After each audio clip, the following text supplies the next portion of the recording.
ताऊ जी हमें रेलगाड़ी ला दोगे?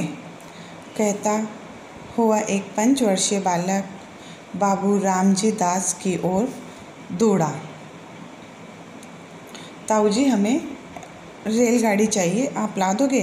कहते हुए एक 5 वर्ष का जो बालक था वह बाबू रामजी दास की ओर दौड़ कर आया। बाबू साहब ने दोनों बाहें फैलाकर कहा, हाँ बेटा ला देंगे। और बाबू साहब ने भी उसे अपनी ओर आता देखकर अपनी दोनों बाहें फैला दी और क्या कहा कि हाँ बेटा ला देंगे। अपने घर में भी कोई छोटा बच्चा होता है और वो बड़ों से कोई चीज़ मांगता है तो बड़े यही कहते कि हाँ ला देंगे। तो यहाँ पर राम जी ने भी उस बच्चे से यही कहा। उनके इतना कहते कहते बालक उनके निकट आ गया। उन्होंने बालक को गोद में उठा लिया और उसका मुख चूमकर बोले, क्या करेगा रेलगाड़ी? इतना कहते कहते वह बालक दौड़कर रामजी दास की ओर आ गया और रामजी दास ने भी अपनी दोनों बाहें फैलाकर उसको गोद में उठा लिया और गोद में उठाकर उसे प्यार करते हुए कहा कि हाँ ला देंगे, पर तुम क्या करोगे रेलगाड़ी का? बालक बोला, उसमें बैठकर बलि दूल जाएंगे, हम भी जाएंगे, चुन्नी को भी ले जाएंगे। बाबूजी को नहीं ले जाएंगे, हमें रेलगाड़ी नहीं ला देते।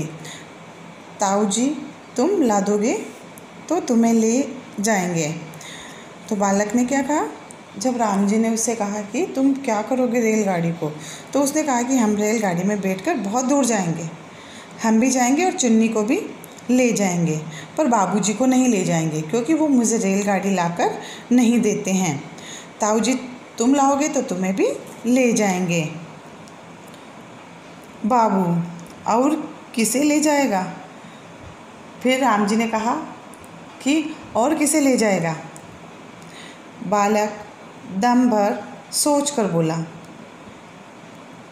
बस और किसी को नहीं ले जाएंगे, कि बस और किसी को नहीं ले जाएंगे, क्योंकि एक 5 वर्ष का बच्चा था और वो तुतलाकर बोलता था। और आप जानते हैं कि 5 वर्ष के बच्चे की जो तुतलाहट वाली बोली होती है वो बड़ों को बहुत प्यारी लगती हैं, है ना। तो उससे और ज़्यादा बातें करते हैं ताकि वह उनसे बातें करे। पास ही बाबू रामजी दास की अर्धांगिनी मीन्स पत्नी बैठी थी। बाबू साहब ने उनकी ओर इशारा करके कहा, और अपनी ताई को नहीं ले जाएगा?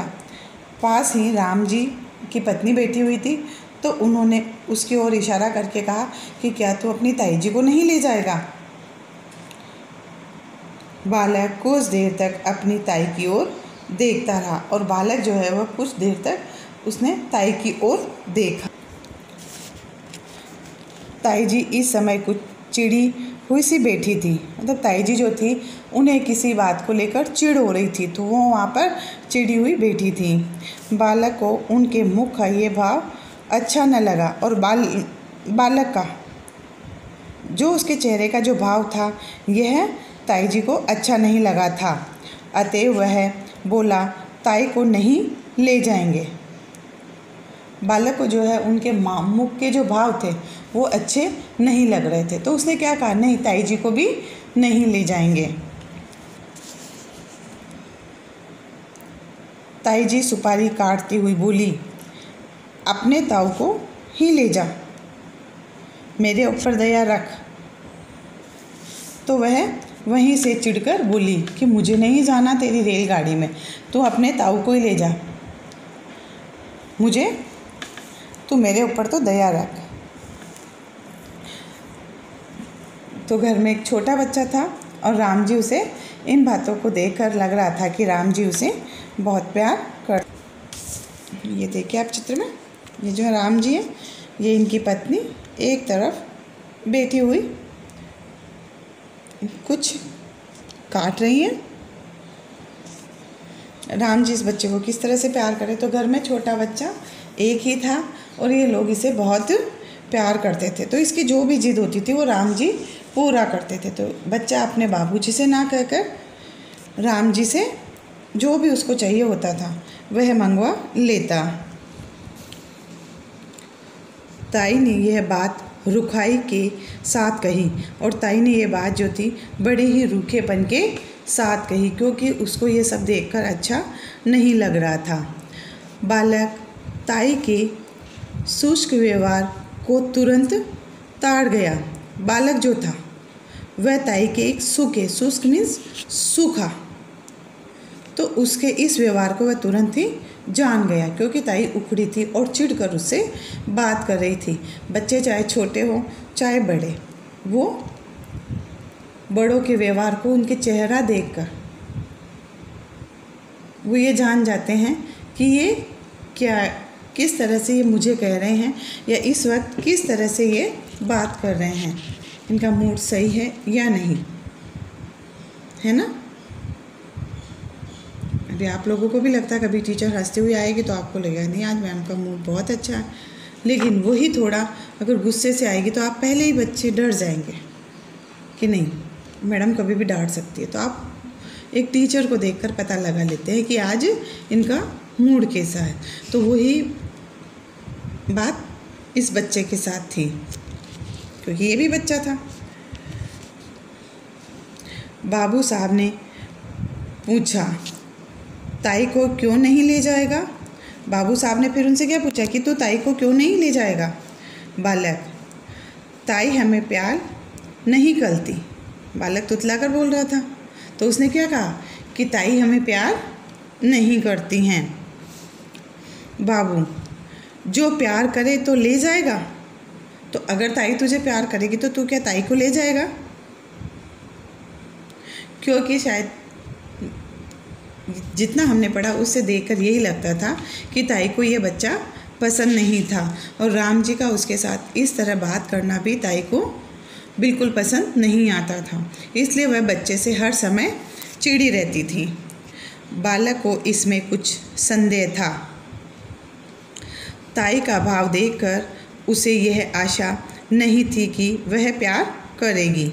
बालक को इस बात पे शक हो रहा था, क्योंकि वो जो ताई के जो भाव देख रहा था उसे देखकर उसे यही लग रहा था कि ताई उसे प्यार नहीं करती हैं और नहीं करेगी।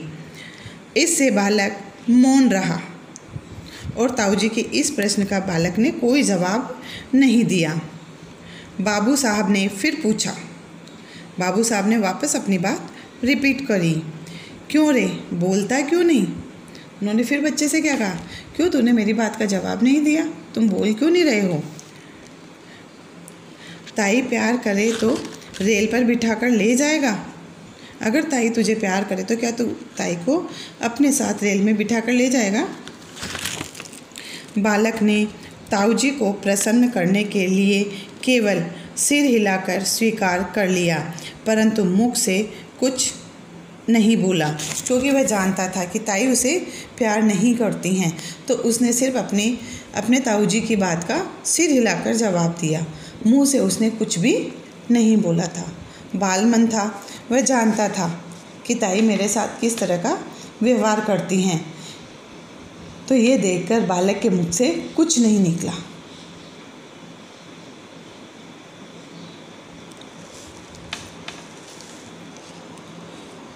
बाबू साहब उसे अपनी अर्धांगिनी के पास ले जाकर उनसे बोले, लो इसे प्यार कर लो, यह तुम्हें भी ले जाएगा। बाबू साहब उसे उठाकर अपनी पत्नी के पास ले गए और उनके पास जाकर बिठा दिया कि लो तुम इसे प्यार करो, ये भी तुम्हें अपने साथ रेलगाड़ी में बिठाकर ले जाएगा। परंतु बच्चे की ताई श्रीमती रामेश्वरी को पति की चूहलबाजी अच्छी न लगी। चूहलबाजी हंसी मजाक। परंतु राम जी की अर्धांगिनी का नाम क्या था, रामेश्वरी। तो उसको अपने पति का जो ये हंसी मजाक था वो बिल्कुल अच्छा नहीं लग रहा था और वह गुस्से में होती जा रही थी। वह तुनक कर बोली, तुम ही रेल पर बैठ कर जाओ, मुझे नहीं जाना। तो उसने फिर चिढ़कर कहा कि तुम ही इसके साथ रेल में बैठ कर जाना, मुझे नहीं जाना है। तो बच्चों बताओ, रामेश्वरी जो थी वह बच्चों से क्यों, उस बच्चे से वो चिढ़ती क्यों थी? जैसा कि मैंने आपको शुरू में बताया था कि राम जी और रामेश्वरी की कोई औलाद नहीं थी। वो दंपति जो थे वो निसंतान थे, उनके कोई भी बच्चे नहीं थे। और ये बच्चा जो था उनके भाई का बेटा था। तो नेचुरल इंसान की अपनी औलाद नहीं होती है तो वो दूसरे के बच्चों से भी चिढ़ करता है। बहुत सारे ऐसे होते हैं जिन्हें तो प्यार आता है, पर वो क्या, एक उनमें ज्वेलसी पैदा हो जाती है तो वह उनसे चिढ़ करने लगते हैं। तो रामेश्वरी के साथ भी यही हो रहा था, क्योंकि उसकी अपनी कोई औलाद नहीं थी। इस बात का उसे बहुत ज़्यादा दुख था। निसंतान थी वह, तो वह अपने 5 वर्ष के भतीजे की जो बाल सुलभ चेष्टाएं होती थी उसको नज़रअंदाज करके वह उससे ईर्ष्या करती थी। क्योंकि कभी कभी मानव का जो मन है वह बहुत ही संवेदनशील होता है। उसके मन में कई तरह की भावनाएं तरंगों की तरह उठती हैं, है ना। कभी प्यार, कभी घृणा, कभी अपनापन, तो कभी ईर्ष्या की भावनाएं हिलोरे लेती रहती हैं। मन का ये संघर्ष कई बार हमें परेशानी में डाल देता था और यही रामेश्वरी के साथ भी होता था। कभी तो उसे उस बच्चे पर प्यार आता था, लेकिन चाह कर भी वह उसे प्यार नहीं करना चाहती थी। ऐसा नहीं है कि उसके मन में उस बच्चे को लेकर एक नफ़रत भरी हुई हो, लेकिन उसके मन में कहीं ना कहीं एक टीस थी कि मेरी कोई संतान नहीं है, और इस वजह से वह चाह कर भी उस बच्चे को प्यार नहीं कर पाती थी। बाबू साहब ने रामेश्वरी की बात पर ध्यान नहीं दिया। बच्चे को उनकी गोदी में बिठाने की चेष्टा करते हुए बोले, प्यार नहीं करोगी तो फिर रेल में नहीं बिठाएगा। क्यों रे मनोहर, उस बच्चे का नाम क्या था? मनोहर।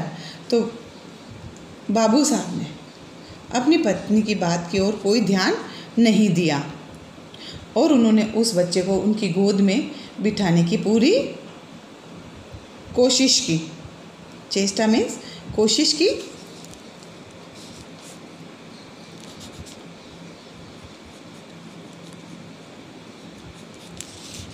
और बोले, प्यार नहीं करोगी तो फिर रेल में नहीं बिठाएगा।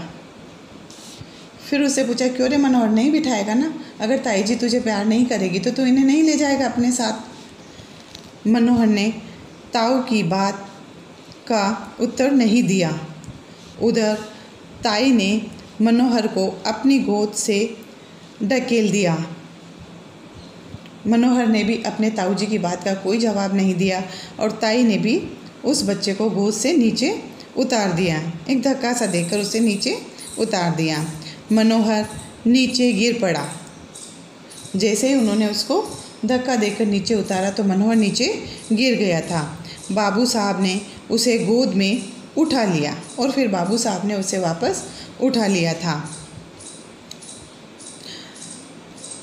चुमकार कर चुप किया, फिर उसे बड़े प्यार से ही चुप किया और तत्पश्चात उसके बाद उसे कुछ पैसे तथा रेलगाड़ी ला देने का वचन देकर छोड़ दिया।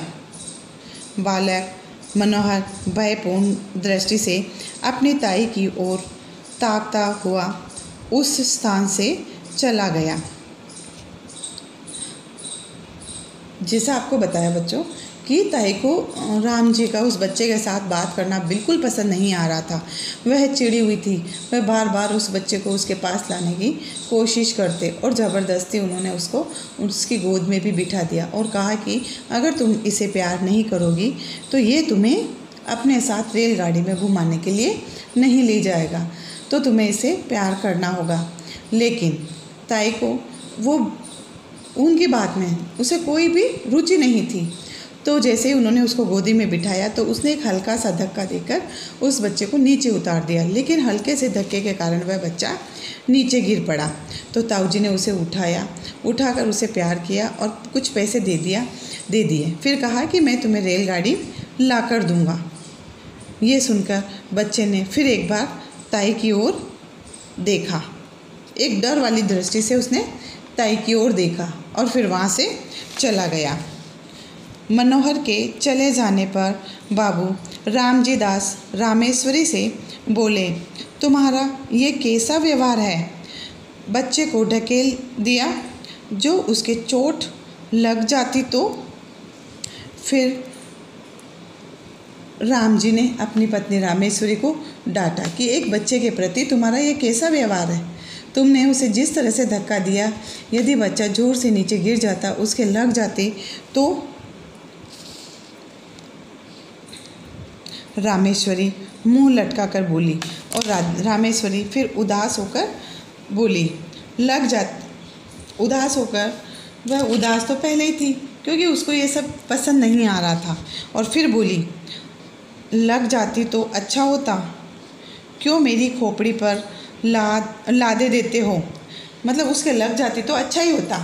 तुम रोज़ रोज़ उसे लाकर मेरे पास क्यों बिठा देते हो? खोपड़ी पर लादे देते हो मतलब ज़बरदस्ती उसके पास बिठाना, या ज़बरदस्ती उसको उसके साथ चिपकाना कि वो उसे प्यार करे। तो ये ज़बरदस्ती क्यों करते हो तुम मेरे साथ? आपने तो उसे ऊपर से डाला था और अब आप ही ऐसी बातें करते हैं। और मेरे पास तो आपने उसे ज़बरदस्ती डाला था मेरी गोद में, और फिर आप ही ऐसी बातें कर रहे हो। जब आपको पसंद है कि मैं बात करना मुझे नहीं होता, मैं नहीं पसंद करती, तो फिर आप ऐसा मेरे साथ क्यों करते हैं? बाबू साहब कूद कर बोले, इसी को खोपड़ी पर लादना कहते हैं। तो क्या मैंने प्यार से थोड़ा सा, राम जी को भी गुस्सा आ गया तो उन्होंने कूद कर कहा कि मैं बच्चे को तुम्हारे पास प्यार से लेकर आया था, क्या इसी तरह बच्चे को तुम्हारे पास देना खोपड़ी पर लादना कहते हैं? रामेश्वरी, और नहीं तो किसे कहते हैं? फिर रामेश्वरी ने जवाब दिया, इसे खोपड़ी पर लादना नहीं कहते तो और किसे कहते हैं? तुम्हें तो अपने आगे और किसी का दुख सुख सूझता ही नहीं है। मतलब तुम्हें तो अपने आगे किसी का भी दुख और सुख नहीं दिखता है। मेरे साथ क्या परेशानी है, मैं क्यों दुखी हो रही हूँ, मैं क्यों दुखी रहती हूँ, तो आपको ये चीज़ तो नहीं दिखती है। जब देखो जब आपको ये बच्चा नज़र आता है। न जाने कब किसका जी कैसा होता है। तुम्हें इन बातों की कुछ परवाह भी नहीं, अपनी चुहल से काम है। मतलब कि मुझे दुख है सुख है, इन बातों से आपको कोई मतलब नहीं है। आपको तो सिर्फ हंसी मजाक करने से मतलब होता है, क्योंकि आपको अपने आगे किसी की भी परेशानी नहीं दिखती है। आप जो कर रहे हैं वो बिल्कुल सही है। मेरा मूड कैसा है कैसा नहीं है, तो फिर आप इस तरह की हरकतें क्यों करते हैं? क्योंकि आपको तो सिर्फ अपने हंसी मजाक करने से मतलब है। बाबू साहब, बच्चों की प्यारी प्यारी बातें सुनकर तो चाहे जैसा जी हो प्रसन्न हो जाता है, मगर तुम्हारा हृदय न जाने किस धातु का बना हुआ है। फिर बाबू साहब ने कहा कि बच्चों की प्यारी प्यारी बातें और तुतलाहट वाली बोली सुनकर तो जिसका मन खराब होता है वो भी अच्छा हो जाता है। मतलब उनकी बातें सुनकर तो दूसरे लोग भी खुश हो जाते हैं। फिर तुम तो उसकी अपनी हो, मगर तुम्हारा हृदय न जाने किस धातु का बना हुआ है। ऐसी कौन सी धातु है जो पिघलती नहीं है ना? तो वो यही उससे कहना चाह रहे थे कि तुम्हारा हृदय पता नहीं कौन सी धातु का बना हुआ है, जो उस बच्चे की बातें सुनकर उसकी हरकतें देखकर भी नहीं पिघलता है। रामेश्वरी, तुम्हारा हो जाता होगा और होने को होता भी है, मगर वैसा बच्चा भी तो हो, पराये धन से भी कहीं घर भरता है। फिर रामेश्वरी ने कहा, तुम्हारा हो जाता होगा मतलब उसकी हरकतें उसकी बातें सुनकर तुम्हारा मन खिल जाता होगा, तुम बहुत खुश हो जाते होगे, लेकिन मैं नहीं। वैसा बच्चा भी होना चाहिए। पराये धन से कहीं घर भरता है और दूसरों के धन से कभी भी अपना घर नहीं भरता है। अपना घर कब भरता है? अपने ही धन से। तो यहाँ पर राजेश्वरी का मतलब अपनी संतान से था कि पराये धन से भी कहीं घर भरता है। तो यहाँ बच्चों राजेश्वरी का जो मतलब था वह अपनी संतान से था कि मैं दूसरों के बच्चों को देखकर प्रसन्न क्यों हूँ, मेरा मन नहीं करता है, क्योंकि जब अपनी औलाद है ही नहीं है तो मैं दूसरों को देखकर भी इतनी खुश नहीं हो सकती हूँ। मेरा जो मन है वह हर समय इस बात से चोटिल रहता है कि मेरी कोई संतान नहीं है। बाबू साहब कुछ देर चुप रहकर बोले, यदि अपना सगा भतीजा भी पराया धन कहा जा सकता है तो फिर मैं नहीं समझता कि अपना धन किसे कहेंगे। फिर बाबू साहब कुछ देर चुप रहकर बोले कि यदि अपना सगा भतीजा ही पराया धन लगता है तो मैं ये नहीं जान सकता कि तुम अपना धन किसे कहोगी, क्योंकि वो जो मनोहर था वह राम जी का सगा भतीजा था, इसीलिए वो उसे अपने बेटे की तरह ही प्यार करते थे। लेकिन इस बात को रामेश्वरी जो थी वह स्वीकार नहीं कर पा रही थी, क्योंकि उसकी कोई संतान नहीं थी। तो बाबू साहब ने भी उसे यही समझाया कि यदि सगा भतीजा भी हमें पराया लगे तो फिर अपना हम किसे कहेंगे ये मैं नहीं जान सकता। रामेश्वरी कुछ उत्तेजित होकर बोली, बातें बनाना बहुत आता है, तुम्हारा भतीजा है, तुम चाहे जो समझो। फिर रामेश्वरी जो है वो उत्तेजित होकर बोली कि तुम्हें बातें बनाना बहुत आता है, तुम्हारा भतीजा है, तुम चाहे जो समझो, मुझे उससे क्या, मुझे कोई फ़र्क नहीं पड़ता है। पर मुझे ये बातें अच्छी नहीं लगती, हमारे भाग ही फूटे हैं, किस्मत खराब होना, नहीं तो ये दिन काहे को देखने पड़ते। तुम्हारी चलन तो दुनिया से निराली है, आदमी संतान के लिए न जाने क्या क्या करते हैं, पूजा पाठ कराते हैं, व्रत रखते हैं, पर तुम्हें इन बातों से क्या काम, रात दिन भाई भतीजों में मग्न रहते हो। फिर रामेश्वरी ने क्या कहा कि मुझे तुम्हारी ये बातें बिल्कुल भी अच्छी नहीं लगती है, किस्मत मेरी ख़राब है, नहीं तो मुझे ये दिन क्यों देखने पड़ते। लोग तो अपनी संतान पाने के लिए क्या क्या नहीं करते हैं, लेकिन तुम्हारा जो सोच है, तुम्हारा जो व्यवहार है वो दुनिया से बिल्कुल ही अलग है। लेकिन तुम्हारे सोच से दुनिया नहीं चलती हैं। आदमी अपनी संतान पाने के लिए पूजा पाठ करवाते हैं, व्रत रखते हैं, पर तुम्हें इन बातों से कोई भी मतलब नहीं है। तुम्हें तो सिर्फ रात दिन तुम तो जो हो रात दिन अपने भाई और भतीजों में ही मग्न रहते हो, तुम तो उन्हीं से खुश हो। अपनी संतान नहीं है, अपनी संतान प्राप्त करने के लिए हमें क्या करना चाहिए इसके बारे में कभी तुम नहीं सोचते हो। तुम्हें हर समय मुझ में ही खोट नज़र आता है। लोग संतान प्राप्त करने के लिए कितनी कोशिशें करते हैं, लेकिन तुम उन सब से अलग ही हो। तो इसी बात को लेकर इन दोनों में आए दिन छोटी मोटी नोकझोंक होती रहती थी। आज हम इतना ही पढ़ेंगे बच्चों, नेक्स्ट बाद में पढ़ेंगे।